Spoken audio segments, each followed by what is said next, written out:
সমতলের চায়ের রাজধানী পঞ্চগড়ের বাগানগুলোতে চলছে পুনিংয়ের কাজ।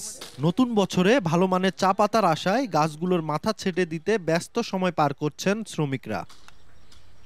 বাগান মালিক ও চা বোর্ড বলছে, গুণগত মান নিশ্চিত করতে টানা ২ মাস চা প্রক্রিয়াজাত কারখানা ও পাতা তোলা বন্ধ ঘোষণা করা হয়েছে। এদিকে গেল ২ বছরের বেশি সময় ধরে পাতার ন্যায্য মূল্য পাচ্ছে না মালিকরা। অন্যদিকে কারখানাগুলোর বিরুদ্ধে চোরাই প্রক্রিয়াজাত চা বিক্রির অভিযোগ। তবে প্রশাসন ও চা বোর্ডের উদ্যোগে নতুন স্বপ্ন দেখছেন বাগান মালিক সহ শ্রমিকরা।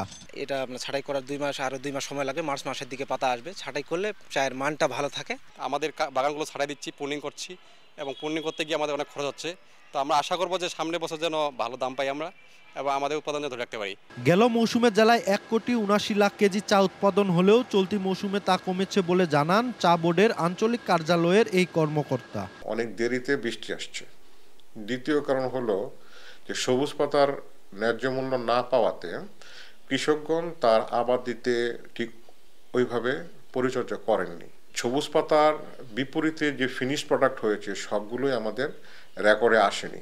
২০০০ সালে পঞ্চগড়ে প্রায় ১০,০০০ একর জমিতে বাণিজ্যিকভাবে চা চাষ শুরু হলেও নানা জটিলতায় তা ১,০০০ একর কমে গেছে। আর জেলায় চা পাতা প্রক্রিয়াজাত কারখানা রয়েছে ২৯টি।